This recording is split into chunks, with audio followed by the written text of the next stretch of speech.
It is People, Power, and Politics. Welcome back to Detroit's only nightly political talk show, The Pulse. Here to talk about tariffs and their impact on the auto industry and business in general, former auto supply chain executive and host of the Automotive Leaders Podcast, Jan Griffiths, and business owner Mark Lee. It's good to see you both. Thanks for joining us here. Pleasure. We have some viewer questions we want to bring in here, but before I do that, I know my director will be mad at me because I said I was going to bring it in right away. You have a comment that you'd like to make about the last segment in which we talked about Japan and the trade deal. $550 billion investment, and you're saying it's not all roses here. No, Why? It's not all roses because we do not have the detail behind it to understand the mechanism of what exactly that means. It's an investment, it's some sort of fund, but what? Who controls the fund? And in the statement around 90% of the profits will come back to the US, how is that going to work? We need clarity on the details and the mechanisms of these deals before we can celebrate. But if the mechanisms check out and there is reason to celebrate, do you think Democrats, Mark Lee, would get on board with the fact that perhaps President Trump did something good when it comes to business that'll help our country? Or do you think that we're so divided that Democrats won't even be able to see it or say it? I agree with Jen. If we have more clarity and people actually understood the basics of this deal, that's what you need in order to get the Democrats on board. I think right now we're so divided. It's going to be tough to see both sides of the spectrum come together, if you will. Well, I want to get to some of the questions. Let's begin with Kathleen. Kathleen, thanks for writing in here on The Pulse. You're talking about tariffs. We're talking about tariffs. Heck, everyone from the White House on is. Does anyone know from day to day exactly what tariffs are in effect? Jan, I want to let you take this one because there's so many deadlines. August 1st is one of them, right? What's going on? What are we at? Where are we right now with this? Well, you remember 90 deals in 90 days. Right. There is no deal that is 100% complete. There are deals that are close. The closest one to the finish line is Japan. But again, there's a lot of detail that has to be provided behind that before we can say we have a deal. There are framework agreements. So there's a common understanding of how it's going to work, but the devil is in the detail. We have got to get these deals across the finish line. The key date right now is August 1st. Clock's ticking. The clock's ticking. There's another key date that we need to be mindful of, and that is August 12th, and that is the China deal. The China deal is supposed to be resolved by August 12th. So those are key dates. Once we get past that, then I believe we can actually provide a list and answer your question. This is exactly where we stand on tariffs, but it really is moving day to day. Yeah, if you're wanting to buy a dishwasher or a car or anything that's expensive, where parts and pieces come from other places, you want to know. Hey, Mark, we got a question for you from one of our Fox 2 viewers. Thanks for writing into The Pulse. This next one's coming from Patty, who's concerned about how small businesses are faring. I know by now holiday orders should be well in place. If the tariff tax was one price when they ordered but goes up by the time of shipping, will they pay the higher tariff tax? This is interesting, and you deal with a lot of small businesses. What's the answer to this one? That's a great question. You will pay the tariff at the point it comes into the country, right? As soon as the import hits the shores here, that's the rate that you will be paying.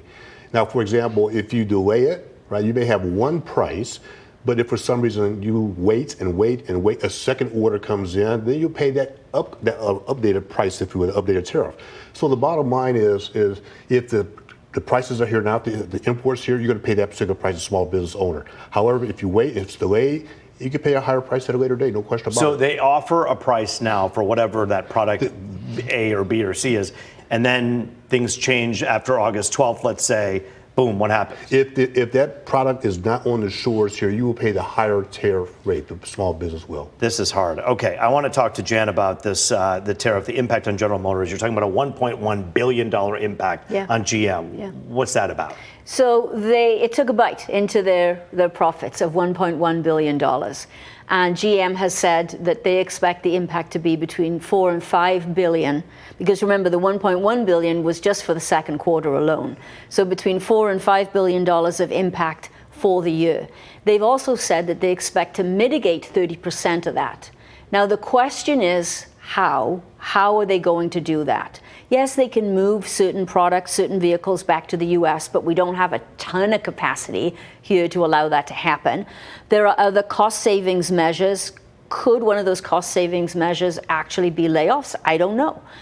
Will they squeeze the supply base? Will they negotiate with the supply base? There are many different levers that they can pull. So it'll be interesting to see how they mitigate this big number. President Trump promised when he got into office that we're going to see the most prosperous time in this country. We are 6 months in now. Yeah. Mark Lee, how are businesses faring 6 months in? They're mixed. Let's get to the chase. See, the results right now are mixed. Individual businesses might be doing okay, but I'm here to tell you that a lot of small businesses are struggling. They are concerned. They're concerned about the uncertainty. The big business that we talked about, the GMs earlier, they have the cash flow. They have cash stashed away to a certain extent. Small businesses don't have that. So essentially, again, the average small business is less than $10,000 in the bank. That's enough to get you through 2 weeks of operations. So if the tariffs come here, they are here, and you got to make a decision. Do I pass that tariff on to the customer, or do I absorb the cost? And most small businesses cannot absorb the cost. So right now, the results are very mixed. From the small business to big business, the big three right now. I bet you if Bill Ford Jr. is watching this, and his colleagues, Mary Barra and others, and of course at Stellantis, what are they saying about where we are today, would you imagine, Jan? I would think that they're saying that they are doing everything they can to try and mitigate the tariff impact to their business, but I would think that they are very, very, very concerned, particularly since we do not have a deal with our two largest trading partners, Canada and Mexico. We really need to get that one resolved quickly. And you've said there's no such thing as an 100% American-made car, so we're depending on those other countries. Dishwashers, cars, what do we do right now? What should people at home do if they want to buy that kind of stuff? Appliances and cars. I would buy it as quickly as possible. If you've got inventory that's pre-tariff inventory, which I see a lot of the dealers are advertising, get it now, because those tariffs are coming through. 15 seconds left. Go I ahead. would totally agree. And one thing I want to say very quickly is that business likes certainty. Yes. Yeah. And right now we are in uncertain times. So for the balance of the year, I would expect this uncertainty to continue. Mark Lee, Jan Griffiths, we call on you for good reason, and the last 5 or 6 minutes is the reason. You're very good at what you do, and we appreciate you bringing your perspective here on the set. Thank you both. Thank you.